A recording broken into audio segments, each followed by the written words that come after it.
अस्सलाम वालेकुम प्यारे दोस्तों, गुजारिश है कि हमारे चैनल को सब्सक्राइब जरूर कीजिए और साथ ही साथ बेल आइकॉन के बटन को दबा दीजिए ताकि हमारी अगली वीडियो का नोटिफिकेशन आपको मिल सके। शुक्रिया।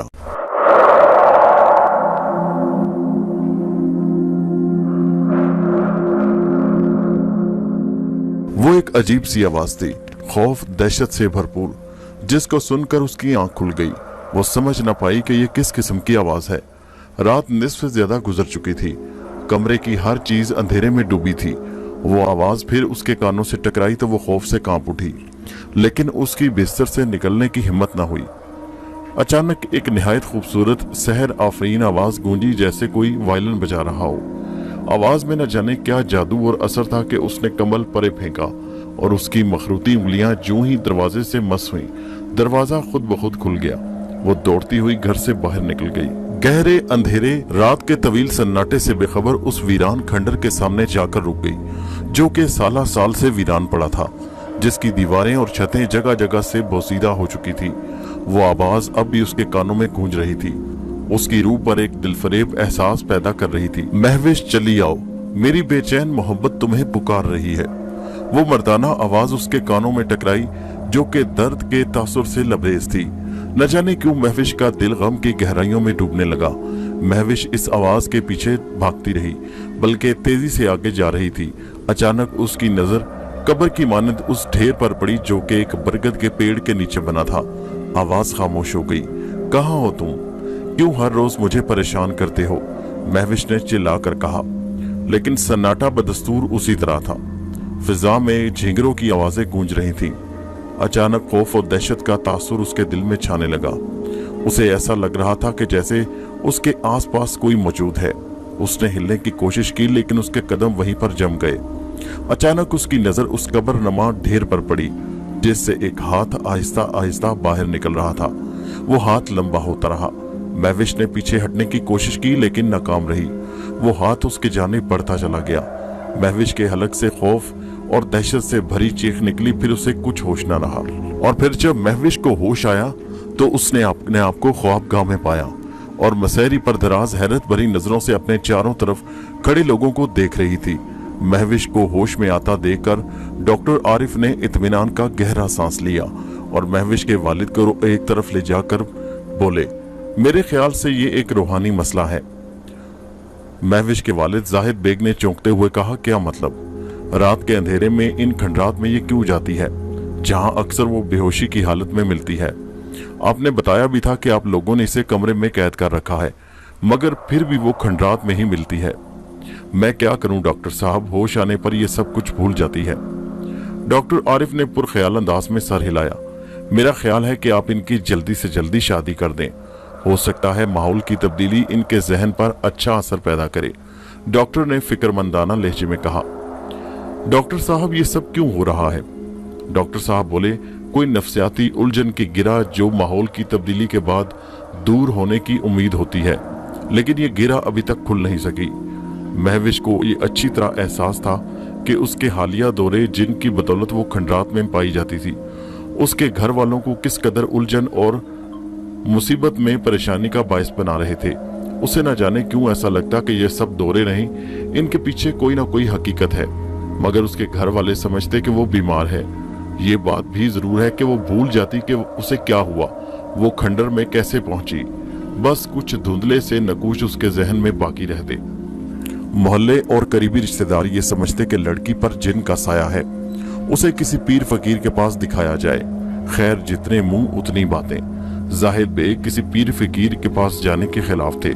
उनके ख्याल में साइंस के पास हर बीमारी का इलाज मौजूद था। महविश की उम्र उस वक्त 22 साल थी। वो उम्र के उस दौर में थी जब हर तरफ रंग ही रंग नजर आने लगते हैं। दिल में बहुत से अरमान और ख्वाहिशात का जखीरा होता है। शादी इसके तमाम अरमानों का हासिल ना थी, बल्कि वो जिंदगी में आला तालीम हासिल करना चाहती थी, ताकि मर्दों का ये माशरा उसे एक औरत होने का एहसास न दिला सके। वो कामयाब होना चाहती थी कि माशरे में उसकी पहचान बन सके। घर में चलती शादी की खबरें उसके लिए परेशान कुन थी। परेशानी में हमेशा उसे अब जारा का ख्याल आता। जारा एक निहायत समझदार लड़की थी। उसने जारा को मोबाइल पर डायल किया। मैं तुम्हारे घर नहीं आ सकती, लेकिन तुम जरूर मेरे घर आ सकती है, जारा ने मुस्कुराते हुए कहा। अच्छा ठीक है, महविश ने सादगी से कहा। जारा के वालिद फिजाई कंपनी में पायलट थे। वो एक माह में कम से कम 20 दिन घर से बाहर रहते। उसकी वालदा को घर सजाने और संवारने का जुनून की हद तक शौक था। जारा और वालिदैन के होते हुए खुद को तन्हा महसूस करती। चाय से फारिग होकर जारा संभल कर बेड पर बैठ गई। हाँ आप बताओ महविश, क्या परेशानी है? वो मुस्कुराकर बोली। क्या बताऊं, न जाने मुझे किस किस्म के दौरे पड़ते हैं। मुझे तो कुछ याद नहीं रहता, बस घर वालों को पुराने खंडरात में बेहोश मिलती हूँ। डॉक्टर्स कहते हैं कि इसकी शादी कर दो, माहौल की तब्दीली इसके दिमाग पर अच्छा असर डालेगी, लेकिन मैं अभी पढ़ना चाहती हूँ, शादी के झंझट में फंसना नहीं चाहती, महविश ने परेशान लहजे में कहा। अच्छा तो ये बात है, खंडरात में जब पाया जाना वाकई तशवीश की बात है। कुछ याद करो, जहन पर जोर डालो कि तुम वहां क्यों पाई जाती हो। महविश कहने लगी, कुछ याद नहीं रहता, बस धुंधला धुंधला सा साया है। मुझे बस यही याद है। हो सकता है कि तुम्हें नींद में चलने की बीमारी हो, जारा ने कहा। नहीं ऐसा कुछ नहीं, मुझे घर वाले कमरे में कैद रखते हैं, फिर भी मैं खंडरात में ही मिलती हूँ। जारा कहने लगी, देखो मैं डॉक्टर नहीं, लेकिन शादी तमाम मसलों का हल नहीं, लेकिन हो सकता है कि माहौल की तब्दीली तुझे फायदा दे। जारा ने कहा, मैं यहाँ तुझसे अपनी प्रॉब्लम का सोल्यूशन मांगने आई हूँ। तुम भी वही बात कह रही हो जो घर वाले कह रहे हैं। मुझे शादी से सख्त चिढ़ है, यहाँ तक के लड़कों से भी, महविश ने तंग आकर कहा। जारा हाथ उठाकर बोली, टेक इट इजी। जानती हूँ मैं तेरी लड़कों के बारे में फीलिंग, और यूनिवर्सिटी में जिस तरह तूने अहमर की बेइज्जती की वो भी याद है। जारा जरा रुककर बोली, तुझे मेरा रवैया याद रह गया, मगर अहमर ने जो मेरे साथ किया तुझे याद नहीं? महविश गुस्से से बोली। वो यूनिवर्सिटी का सबसे शरीफ लड़का था, तुझसे मोहब्बत भी करता था।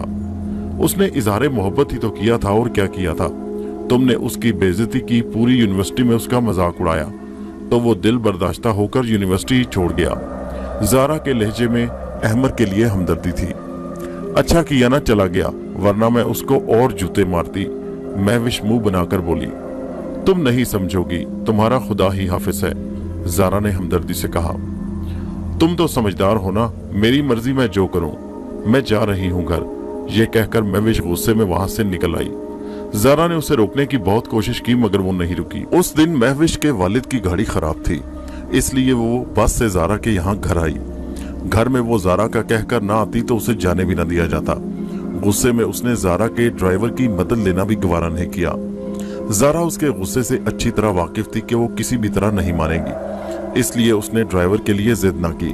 मौसम निहायत ही सुहाना और खुशगवार था। शाम के 4 या 4:30 बज रहे थे। महविश बस स्टॉप पर खड़ी थी। वो जारा के घर से गुस्से में निकल आई। उसके अंदर एक बहुत बुरी आदत थी कि अगर कोई मौकूफ की तायीद ना करता या फिर उसकी गलती पर उसे टोकता तो वो बहुत गुस्से में आ जाती और उस शख्स से झगड़ा कर बैठी थी। उस वक्त भी यही हुआ। महविश बस के इंतजार में खड़ी थी। काफी देर हो गई, मगर गाड़ी थी कि आने का नाम नहीं ले रही थी। अचानक उसे ऐसा लगा जैसे उसके आसपास कोई मौजूद है। ये तासुर निहायत शदीद और मजबूत था। महविश घबरा गई। बस स्टॉप पर तो कोई नहीं था, फिर किसी के पास होने का एहसास क्यों करता? वो किसी भी तरह से किसी तोहम परस्ती का शिकार नहीं थी। इस एहसास को किसी रूह का शख्साना समझे, मगर वो अपने इन एहसासात को क्या नाम दे? अभी वो सोच ही रही थी कि उसके बिल्कुल सामने एक लंबी सी शानदार गाड़ी आकर रुक गई।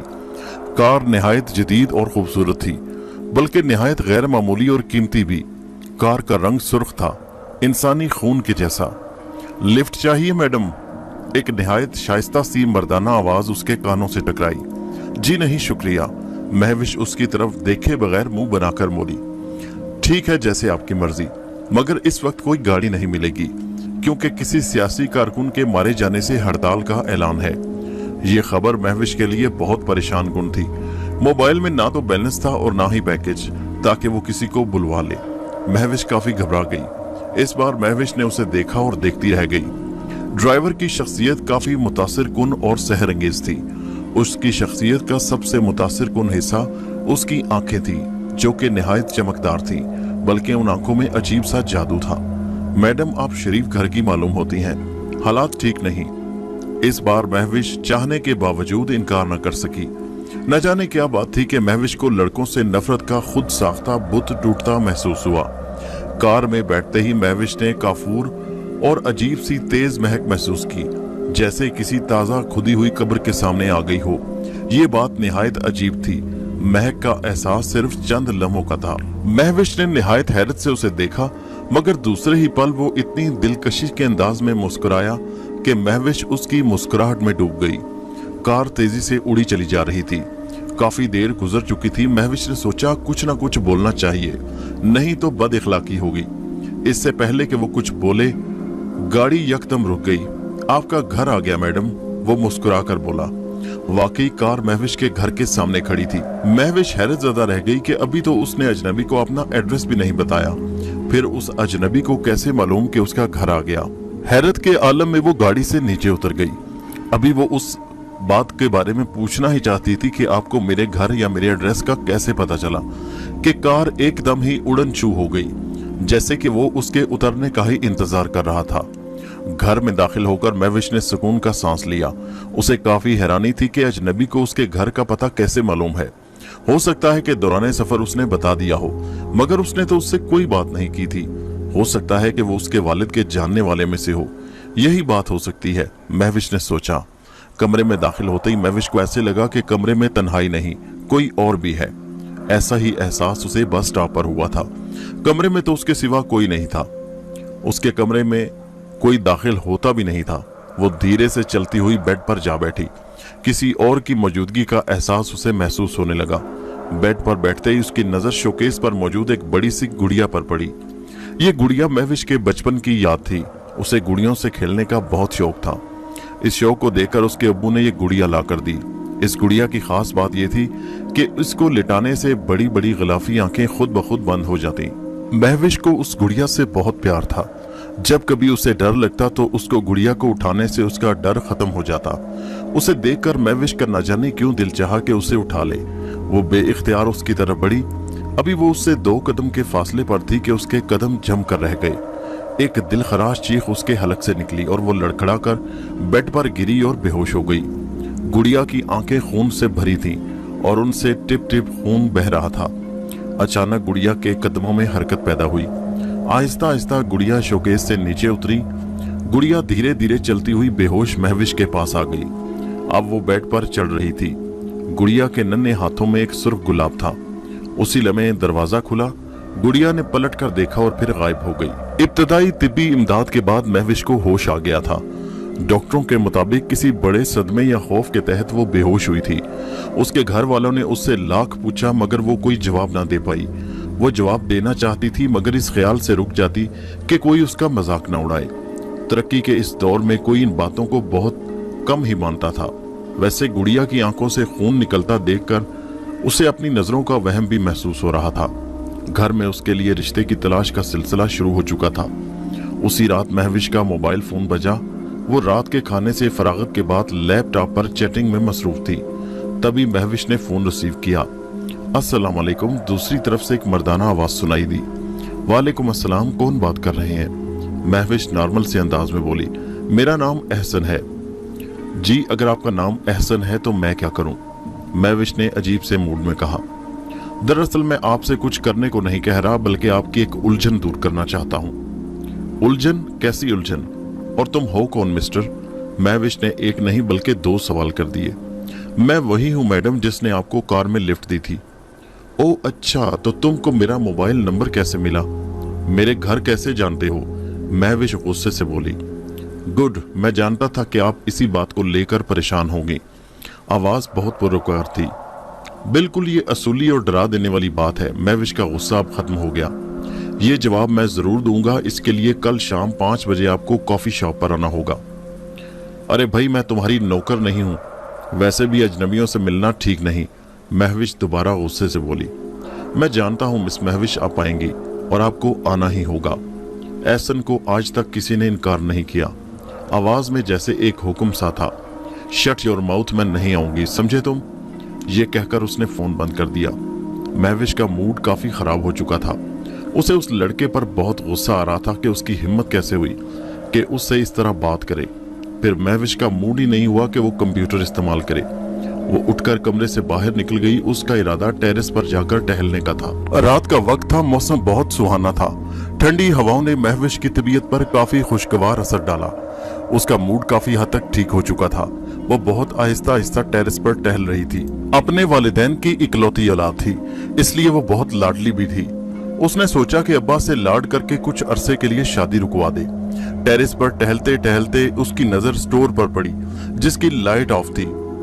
स्टोर में दाखिल होते ही बटन दाएं जानिब था। उसने स्टोर में दाखिल होते ही अंदाजे से बटन ऑन करने के लिए हाथ का दबाव डाला ही था कि उसके नरमो नाजुक खूबसूरत हाथ किसी की गिरफ्त में चले गए। गिरफ्त सख्त नहीं थी, किसी ने बहुत प्यार से उसका हाथ पकड़ा था। हाथ का पकड़ना था कि जैसे कयामत गुजर गई। ये गिरफ्त सिर्फ चंद लम्हों की थी। महविश ने चीख मारकर पूरे घर को जमा कर लिया। क्या हुआ बेटा? उसकी वालिदा ने घबराए हुए लहजे में पूछा। अम्मी, स्टोर में कोई है, उसने इशारा किया। अरे तुम तो बहुत डरने लगी हो, आओ मेरे साथ। वालिदा ने उसका हाथ पकड़ा और अंदर की तरफ चली गई। वालिदा के साथ उसके वालिद भी थे। अंदर दाखिल होते ही एक खुशगवार सी महक ने उनका इस्तकबाल किया, जैसे कि रात की रानी और गुलाब साथ ही महक रहे हों। इतनी अच्छी खुशबू किसी ने भी नहीं सूंघी थी। अम्मी और महविश तो सहम सी गईं। ऐसा लग रहा था जैसे स्टोर में खुशबू का ड्रम खुल गया हो। खौफ का एहसास तो अब्बू को भी था, मगर उन्होंने इस एहसास को कम करने की कोशिश की और बोले, बाहर से आ रही होगी। सलीम साहब ने रात की रानी लगाई हुई है ना? इस बात से किसी की तशवीह हुई या नहीं, मगर हकीकत ये थी कि महविश बहुत डर गई थी। यही हाल अम्मी का था। दूसरे दिन महविश के लिए बेकली और बेचैनी का सा था। उसे ऐसा लग रहा था उसके दिल को कोई मजबूर कर रहा है कि वो वहां जाए, मगर उसका पक्का इरादा था वो नहीं जाएगी। 3 बजते ही जारा आदम की, चल तैयार हो जा। जारा ने उसे हुक्म देते हुए कहा। कहाँ जाना है? महविश ने मुस्कुराकर कहा। अरे यार, तू जानती है आमिर खान की नई पिक्चर लगी है, चल ना, चल कर देखते हैं। नहीं, मैं कोई मूवी नहीं देखना चाहती। महविश के लहजे में मुस्कुराहट थी। अच्छा, फिर फाहद मुस्तफा की मूवी लगी है, वो देखते हैं। जारा ने कहा तो वो खुश हो गई। चलो ठीक है। जारा जानती थी उसे फाहद मुस्तफा बहुत पसंद है। फिल्म शुरू होने में काफी वक्त था, इसलिए वो टिकट के बाद सिनेमा में बने कॉफी शॉप में जा बैठी। कॉफी और चिकन सैंडविचेस के ऑर्डर के बाद महविश कहने लगी, तुझे मालूम है मैं क्यों आई हूँ?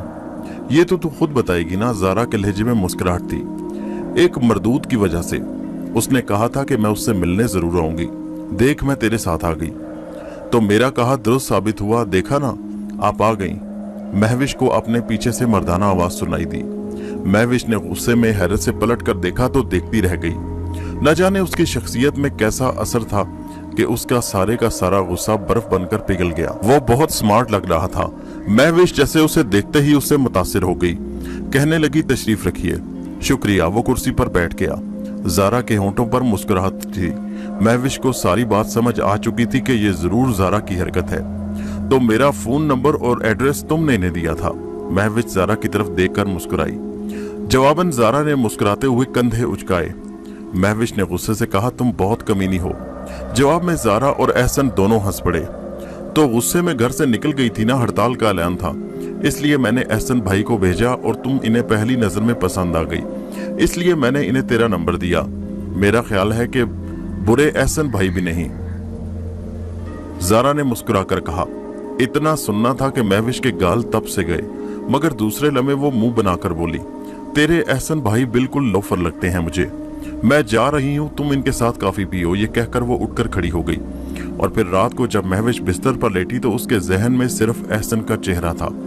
जारा की ये बात बिल्कुल हकीकत थी कि एहसन का जादू उस पर चल गया था। लड़कों से नफरत करने वाली के दिल में एक लड़के की मोहब्बत घर कर गई। वो बिस्तर पर करवटें बदल रही थी। अचानक उसे ऐसा महसूस हुआ कि उसकी खिड़की के पट खुद ब खुद खुल रहे हैं। दूसरे ही लम्हे उसके सामने एहसन खड़ा था। बाहर हल्की हल्की बूंदाबांदी हो रही थी। एहसन के होंठों पर दिलकश मुस्कुराहट थी। इस वक्त हैरत अंगेज बात यह थी कि महविश को इस पर जरा बराबर भी गुस्सा न आया, बल्कि वो उसे हैरत भरी नजरों से देखने लगी। एहसन दिलकश मुस्कुराहट से बोला, तुम मेरे बारे में सोच रही थी ना? नहीं तो, महविश हकला कर बोली। वो हैरान थी कि उसकी चोरी कैसे पकड़ी गई। झूठ मत बोलो महविश, मैं जानता हूं तुम मुझसे प्यार करती हो। नहीं, खुदा के लिए यहाँ से चले जाओ, नहीं तो मैं बदनाम हो जाऊंगी अगर किसी ने देख लिया। एहसन कहने लगा, मेरे होते यहाँ कोई नहीं आ सकता। एहसन का लहजा बहुत अजीब था। क्या मतलब? मतलब छोड़ो, पहले तुम बताओ कि तुम्हें मेरी मोहब्बत कबूल है कि नहीं? नहीं, मैं तुमसे नफरत करती हूँ। महविश ने इनकार का मुजाहरा किया। एहसन ने कहा, तुम झूठ बोलती हो। चले जाओ, खुदा के लिए यहाँ से चले जाओ। नहीं जाऊंगा, पहले हाँ बोलो। अच्छा तो बैठे रहो, मैं जा रही हूँ सोने। ठीक है, तुम्हारी मर्जी। ये कहकर एहसन कुर्सी पर दराज हो गया। उसका सुकून और इत्मीनान जाहिर कर रहा था कि वो रात भर यहीं बैठा रहेगा। चंद लम्हे तक तो महविश उसे देखती रही, फिर उसके करीब आकर बोली, खुदा के लिए चले जाओ, मुझे सताओ मत। उसके लहजे में इल्तिजा थी। पहले हाँ बोलो। एहसन उसकी तरफ मुस्कुराकर देखकर बोला, अच्छा बाबा, कल बोलूंगी प्लीज। महविश बदस्तूर इसी लहजे में बोली, अच्छा ठीक है, कल शाम 5 बजे पार्क में। ये कहकर एहसन उठ खड़ा हुआ और न जाने क्या सोचकर घुटनों के बल झुक गया। उसके हाथों को बोसा दिया और खिड़की के रास्ते बाहर निकल गया। महविश भी लपक कर खिड़की के पास पहुंची, मगर अंधेरे के सिवा वहां कुछ नहीं था। कमरे में अभी तक जैसे एहसन की महक मौजूद थी। महविश ने ठंडी सांस ली और बिस्तर पर लेट गई। वो एक सब्ज रंग की मकड़ी थी जिसका हुजम आम मकड़ियों से ज्यादा बड़ा था। वो मकड़ी महविश के कमरे की छत पर चिपकी हुई थी। महविश अपने बिस्तर पर महवे ख्वाब थी। अचानक मकड़ी ने छत छोड़ दी और धप से महविश के माथे पर जा गिरी।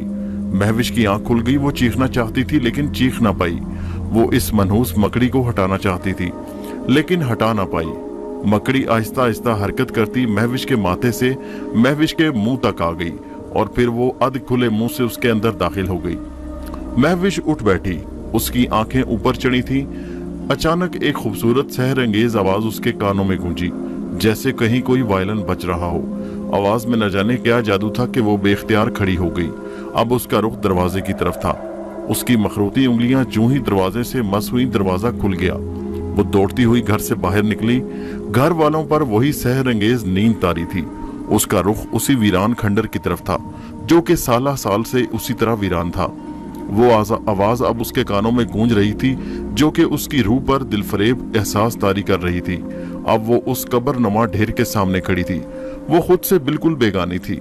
ना ही उसे किसी का खौफ था, ना ही दहशत का एहसास। वो ढेर से बाहर जानिब मुड़ गई। वो आवाज उसी तरफ से आ रही थी। वो उस आवाज की सिमत चल पड़ी। थोड़ी देर में वो एक निहायत आलीशान सजे कमरे में मौजूद थी। कमरे के दरमियान में एक खूबसूरत मसहरी बिछी थी जिसके सामने एक लकड़ी की बहुत बड़ी ड्रेसिंग टेबल मौजूद थी। मसहरी चारों तरफ से पर्दों से मुज़य्यन थी। ड्रेसिंग की टेबल पर एक बहुत बड़ी मोमबत्ती रोशन थी जिसकी लो ड्रेसिंग के आईने तक जाती थी। महविश एक मामूल की तरह इस कमरे में खड़ी थी। अचानक एक तेज किस्म की चीख की आवाज गूंजी और वायलिन की आवाज रुक गई। उसके साथ ही महविश जैसे होश में आ गई। उसने अपने आप को नए माहौल में देखा तो वो परेशान हो गई। वो सोचने लगी कि वो तो अपने कमरे में मौजूद थी। महविश महविश, एक खड़खड़ाती आवाज उसके कानों से टकराई। आवाज में दर्द और कर्ब के साथ साथ अजीब खौफ था। कौन हो तुम? महविश ने घबराए हुए लहजे में कहा। मेरी बेचैन मोहब्बत तुम्हें पुकार रही है जिसको तुमने कभी नहीं समझा। मैं तुम्हें नहीं जानती, महविश हकला कर बोली। जवाब में महविश को सिर्फ कहका सुनाई दिया, आ जाओ महविश और इस बिस्तर पर लेट जाओ। मगर महविश उसके अंदाज को समझकर गुस्से से बोली, कभी नहीं, ऐसा कभी नहीं होगा। मैं जान दे दूंगी मगर तुम्हारी बात नहीं मानूंगी। कुछ ही लम्हों में वायलिन की आवाज दोबारा गूंजी और फिर वही साज शुरू हो गया। महविश पर अजीब सी कैफियत तारी होने लगी। न जाने क्या हुआ कि वो अचानक खुद ब खुद चलती हुई उस मुसहरी पर लेट गई। उसकी आंखें बंद थीं। चंद ही लम्हों में उसकी कैफियत अजीब सी होने लगी और फिर किसी के कदमों की आहट सुनाई दी और मोमबत्ती की लो बुझ गई। महविश की आंख खुली तो उसने अपने आप को अपने बेडरूम में पाया। उसका सर दर्द से फटा जा रहा था। उसको कॉफी की शदीद तलब महसूस हो रही थी। तो गोया क्या ये सारा एक ख्वाब था? महविश ने अपने सर को दोनों हाथों से दबाते हुए सोचा। दूसरे लम्हे जब उसकी खुद पर नजर पड़ी तो हैरान रहेगी। उसका जिस्म सिर्फ ओढ़ने वाली चादर से ढका था और उसके अंदर से गुलाब की खुशबू उठ रही थी। तो वो बुड़बुड़ा कर बोली, तो ये ख्वाब नहीं था। अचानक उसकी नजर फर्श पर पड़ी जहां उसका दुपट्टा पड़ा था। उसने उठकर तेजी से दुपट्टा उठाया और सर पकड़कर बैठ गई। उसे समझ नहीं आ रहा था कि क्या करे। अचानक उसकी नजर बेड पर पड़ी जहां एक ताजा खिला हुआ गुलाब मौजूद था। उसकी आंखें हैरत और खौफ से फटी की फटी रह गई। एहसन ये सारा माजरा सुनकर बहुत हंसा। कमाल है, तुम इतनी एडवांस होकर इन चीजों को मानती हो, एहसन ने मुस्कुराते हुए कहा। पहले नहीं मानती थी मगर अब मानती हूँ और तस्लीम भी करती हूँ, महविश तुनक कर बोली। बहुत खूब, हमारे मुल्क की बहुत बड़ी अक्सरियत पढ़ी लिखी होकर इन बातों पर यकीन रखती है। हाँ, तुम भी मानते हो अगर ये सब चीजें महसूस करते। जवाब में एहसन के होंठों पर अजीब सी मुस्कुराहट थी। अच्छा छोड़ो इन वाहियात बातों को, तुम आज मुझसे इजहार मोहब्बत के लिए आए हो। एहसन कदरे तवक्कुफ के बाद बोला। वो दोनों इस वक्त कॉफी शॉप में मौजूद थे। एहसन इंतहाई स्मार्ट मालूम हो रहा था। ग्रे सूट उस पर बहुत जच रहा था, जबकि महविश ने वाइट रंग का सूट पहना था जिसमें बहुत खूबसूरत लग रही थी। अजीब बात यह थी कि एहसन से महविश जब मिलती तो उसके पास से काफूर की महक लाजमी आती। तुमने मेरी बात का जवाब नहीं दिया, एहसन ने मुस्कुराकर पूछा। कुछ बातों के जवाब नहीं दिए जाते महविश, बल्कि समझे जाते हैं। महविश के होंठों पर मुस्कुराहट आ गई। तो फिर मैं हाँ समझू। महविश ने हाँ में सर हिला दिया। शादी का मामला चट मंगनी और पट ब्याह वाली बात साबित हुई। 1 महीने के अंदर अंदर महविश के हाथ मेहंदी से रंगे थे। वो खुद भी हैरान थी कि ये सारा मामला इस कदर जल्दी कैसे हो गया। उसकी सारी फ्रेंड्स भी हैरान थीं कि लड़कों से दूर भागने वाली आज एक लड़के की कैसे हो गई। रात आधी से ज्यादा बीत चुकी थी, लेकिन एहसन का कद कहीं पता नहीं था। महविश सुकड़ी सिमटी दुल्हन के लिबास में बैठी थी। बैठे बैठे महविश की कमर में दर्द होने लगा। सुहाग की रात के अरमान जिंदा थे। अचानक उसे कदमों की आहट सुनाई दी। महविश और सुकड़ कर बैठ गई। उसकी आंखें हया के बोझ तले झुक गई। आहट करीब हुई और करीब होती चली गई। फिर जैसे किसी ने उसका घूंघट उठाया, महविश और सुकड़ गई। उसकी आंखें बंद थीं। एक भारी सी आवाज उसके कानों से टकराई, चश्मे बददूर। ये आवाज हरगिज एहसन की नहीं थी। महविश ने घबरा कर आंखें खोल दी। दूसरे लम्हे महविश को हैरत का शदीद झटका लगा। वो एहसन नहीं कोई और था। नौवारिद 25-26 साल का खुश शक्ल नौजवान था और उसके होंठों पर तंजिया मुस्कुराहट थी। कौन हो तुम और मेरा शौहर कहाँ है? उसने हैरान होकर पूछा तो वो बोला, तुम मुझे भूल गई महविश, मगर मैं नहीं भूला। जब तक जिंदा रहा तुम्हें हर पल याद करता रहा। मौत के बाद भी मेरी रूह को सुकून नहीं मिला। महविश ने उसे ऐसे देखा जैसे पहचानने की कोशिश कर रही हो। अहमर तुम? चंद लम्हों रुकने के बाद वो बोली, हाँ मैं अहमर। याद करो वो दिन जब तुमने अपने हुस्न के नशे में झूम रही थी, जब मैंने तुम्हारे अपने सामने दिल का हाल बयान किया और तुमने मेरे प्यार को ठुकरा दिया। पूरी यूनिवर्सिटी में मेरा मजाक उड़ाया। महविश ने नफरत से कहा, तुम इसी काबिल थे। तुमने ठीक कहा महविश, जिल्लत और बेबसी के एहसास से मजबूर होकर मैंने खुदकुशी कर ली। जब से आज तक मेरी रूह को सुकून नहीं मिला। मैंने तुम्हारे घर में तुम्हें डराया। खंडर में तुम मेरे मजबूर करने पर जाया करती थी। वो तुम्हारा ख्वाब भी मेरी वजह से था। मैं तुमसे एहसन बनकर मिला। ज़ारा को नहीं मालूम कि मैं कौन हूँ। आज मेरी मोहब्बत का इंतकाम पूरा हो जाएगा। इतना कहकर अहमर की शक्ल बदलने लगी। अब वहाँ एहसन था। कुछ ही लम्हों में एहसन के जिस्म से गोश्त झड़ने लगा। महविश की खौफजदा आंखों के सामने एक ऐसी लाश खड़ी थी जो कि गल सड़ चुकी थी। वो लाश आगे बढ़ने लगी और पूरे कमरे में घुप अंधेरा। अब तुम सिर्फ मेरी गुलाम हो। फिर महविश की कर्बनाक चीखें सुनाई देने लगीं। आज 2 साल गुजर चुके हैं। महविश के वालिदैन आज भी उसे ढूंढ रहे हैं। दूसरी सुबह जब वो महविश को लेने एहसन के बंगले पर पहुंचे तो वहां कोई बंगला नहीं था, सिर्फ कचरे से भरा हुआ एक प्लाट था। ये रिश्ता ज़ारा की वजह से यहाँ आया था, इसलिए ज़ारा और उसके वालिद पर अगवा और कत्ल का मुकदमा दर्ज हो गया। वो खुद नहीं जानते थे कि एहसन कहाँ चला गया। वो खुद हैरान और परेशान थे। उन्होंने 1000 दलीलें दी मगर महविश के वालिदैन ने उनकी एक ना मानी। एहसन की इंक्वायरी करवाई गई तो पता चला कि ज़ारा का कज़न एहसन अमेरिका में इंतकाल हुए उसको 1 साल गुजर चुका था और ये वही इंतकाल की तारीख थी जिस रोज अहमर एहसन बनकर महविश को मिला था। आज उन पुरस्रार खंडरात से किसी औरत के चीखने की आवाज सुनाई देती है और किसी मर्द के फातिहाना कह कहे। शायद अहमर का इंतकाम पूरा हो गया था और न जाने अब महविश की रूह को कब सुकून मिलेगा। शायद कभी नहीं। इस कहानी को अपने दोस्तों सहेलियों के साथ व्हाट्सएप और फेसबुक पर जरूर शेयर कीजिए। हमारे चैनल को सब्सक्राइब कीजिए। शुक्रिया।